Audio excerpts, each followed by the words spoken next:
Bismillahirrahmanirrahim. Today we are going to study the permanent maxillary second premolar. This is permanent maxillary first premolar. This is permanent maxillary second premolar. The permanent maxillary second premolar is the fifth tooth from the midline. It shares its mesial contact with this maxillary first permanent premolar, and distal contact is shared with maxillary first molar. It is a succedaneous tooth replacing the maxillary second deciduous molar. The universal numbering system is #4 for right tooth and #13 for left tooth.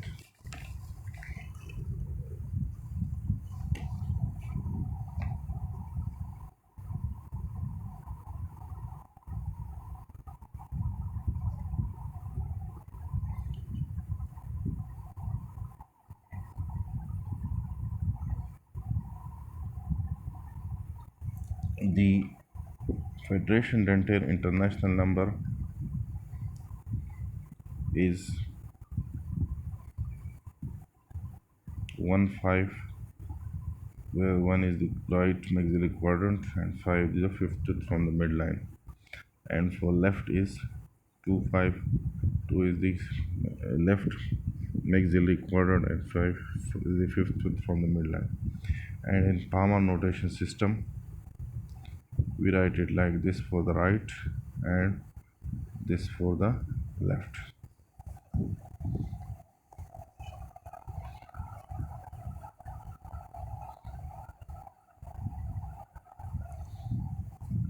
Structurally, the two premolars are alike, but there are some exceptions.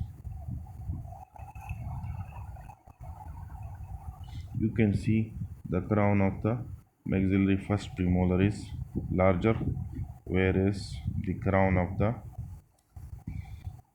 maxillary second premolar is smaller. It is slightly smaller in all dimensions than that of the first premolar. It has a more rounded crown form. The maxillary second premolar has a more rounded crown, whereas this maxillary first permanent premolar is more angular tooth.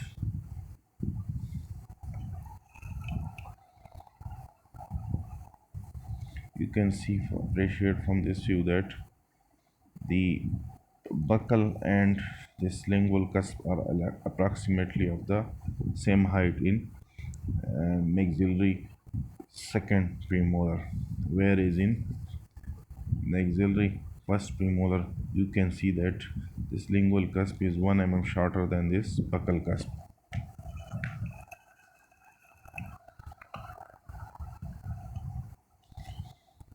You can see that in maxillary first premolar there is a mesial concavity and a mesial marginal groove here, whereas in maxillary first premolar there is no mesial marginal groove here and no mesial concavity here. The second premolar is single rooted.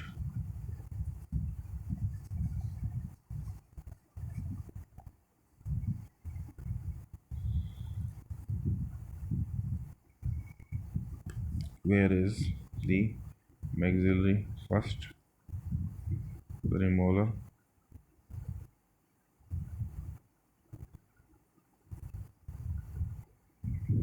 is bifurcated or two-rooted. One is the buccal root and the other is palatal root.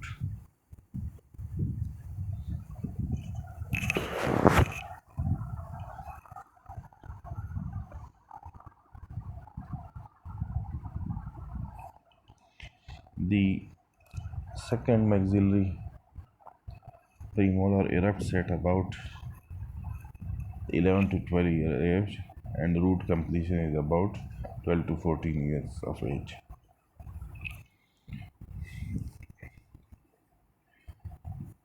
The buccal surface of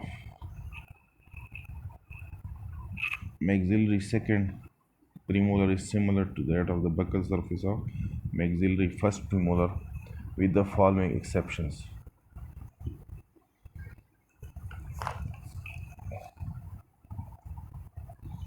You can see that in this maxillary first premolar the buccal cusp tip is pointed, whereas in this maxillary second premolar this buccal cusp is not as much pointed or long as that of around maxillary first premolar.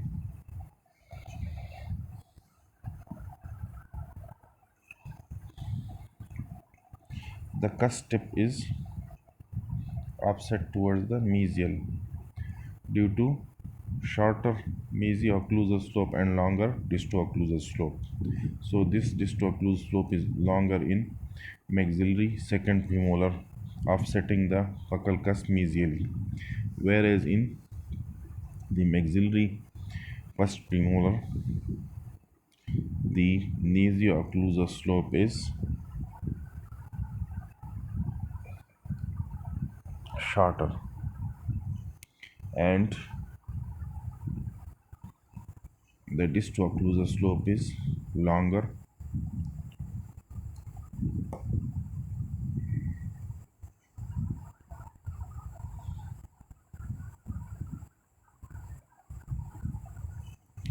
Whereas in maxillary first premolar, the disto-occlusal slope is longer and mesio-occlusal slope is shorter, offsetting the tooth, the cusp mesially.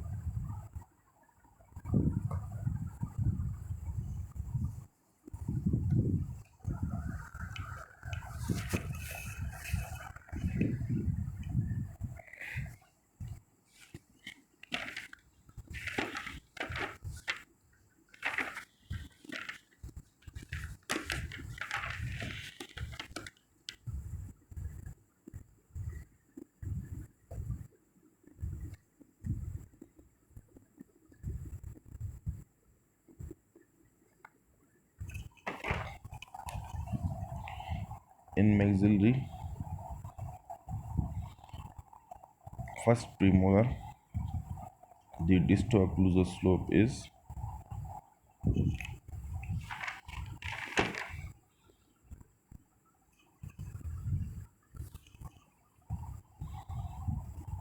shorter and the mesio-occlusal slope is longer, so the cusp tip is offset distally, whereas in maxillary second premolar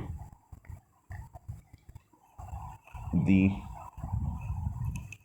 mesial cusp slope is slightly shorter than the disto-occlusal slope, so the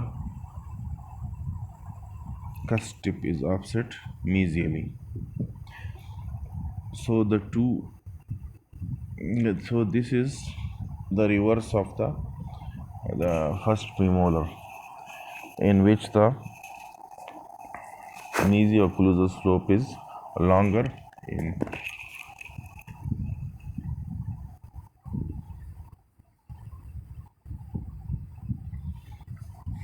this maxillary permanent first premolar. The mesio-occlusal slope is longer, offsetting the cusp tip distally, whereas in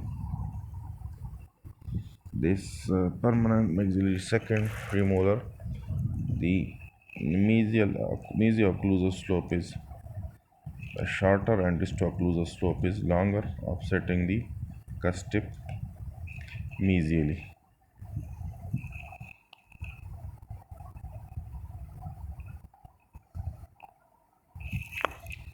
The nasio-occlusal and distal-occlusal line angles are not so prominent, and the mesial outline is not so concave, it is almost straight. The lingual aspect is similar to that of the maxillary first premolar with the following exceptions. This was the buccal surface, this is the lingual surface. You can see that the lingual cusp is longer, relatively longer, making the crown larger on the lingual side.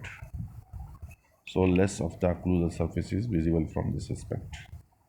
Whereas in maxillary permanent first premolar, you can see that this lingual cusp is shorter, 1 mm shorter, so you can see the um, buccal cusp tip from this aspect, and this occlusal lingual surface is shorter occlusal cervically than that of the uh, lingual surface, which is longer.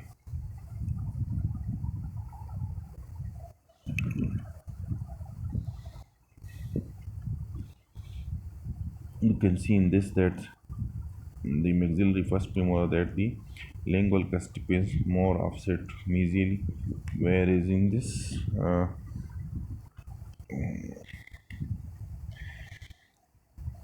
maxillary second premolar, this cusp is not so offset mesially, less offset mesially.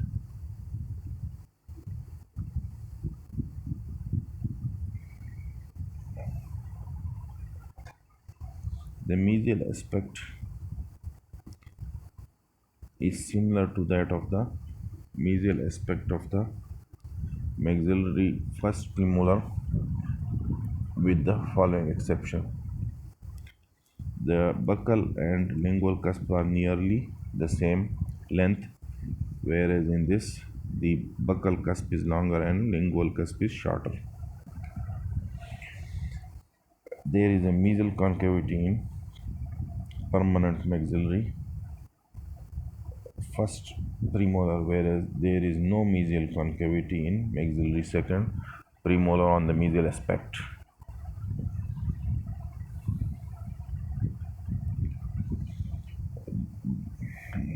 In maxillary first premolar, there is a prominent mesial marginal groove indenting the mesial marginal ridge. Here there is no mesial marginal groove indenting this mesial marginal ridge.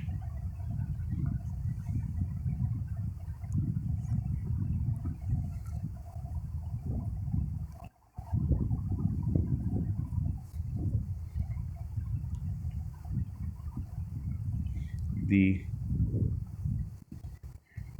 contact area and height of contour are located slightly more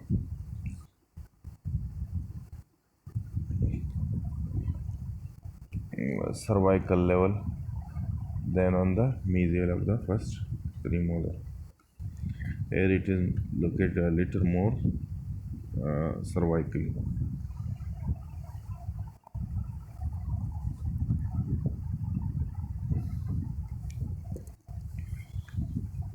The distal aspect is similar to that of the first premolar. It is also trapezoidal in shape like the first premolar. There are some exceptions.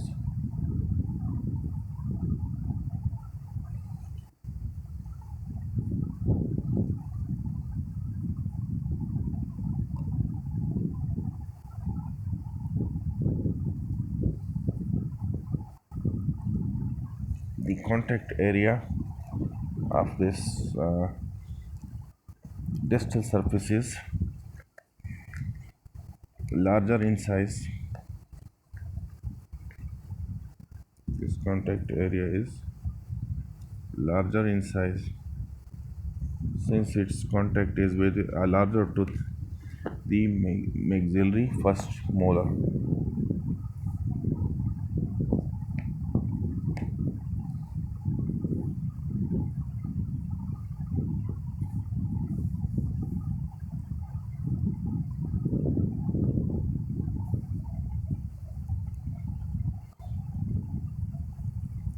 The two cusps are approximately the same length, whereas in maxillary first premolar, the lingual cusp is shorter.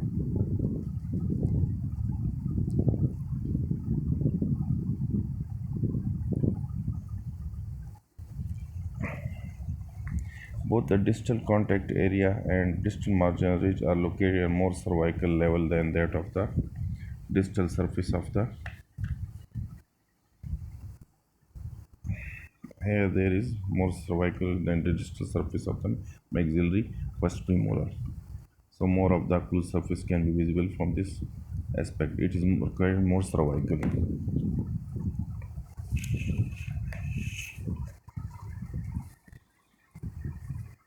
Coming to the occlusal table,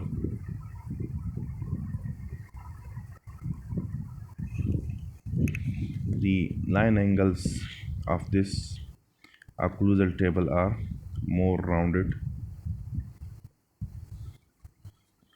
where this is an angular tooth. The line angles are a little sharper than that of the maxillary second premolar.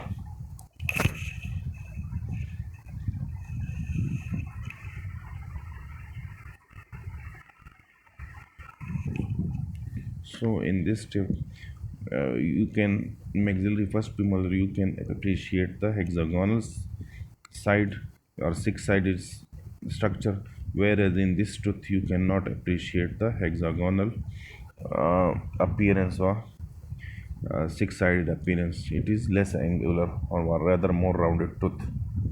The central groove is shorter in this tooth, whereas in maxillary first premolar central groove is longer. There are many supplemental grooves on this maxillary second premolar tooth, whereas in this permanent maxillary first premolar there are less supplemental grooves as compared to that of maxillary second premolar. The mesial marginal groove is usually absent, whereas in maxillary first premolar there is prominent mesial marginal groove indenting the mesial marginal ridge. The lingual cusp is not so far offset towards the mesial, whereas in maxillary first premolar the lingual cusp is more offset towards the mesial.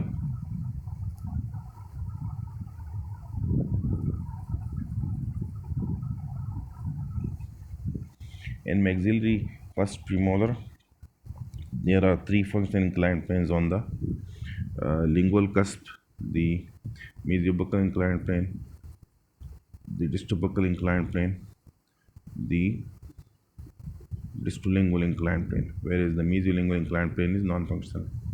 In this tooth, there are four function inclined planes: the mesiobuccal inclined plane, the distobuccal inclined plane, mesiolingual inclined plane, distolingual inclined plane. These are all functional. There is a single root, one root in the maxillary second premolar, whereas in the maxillary first premolar, I have told you there are two roots, the buccal root and the palatal root.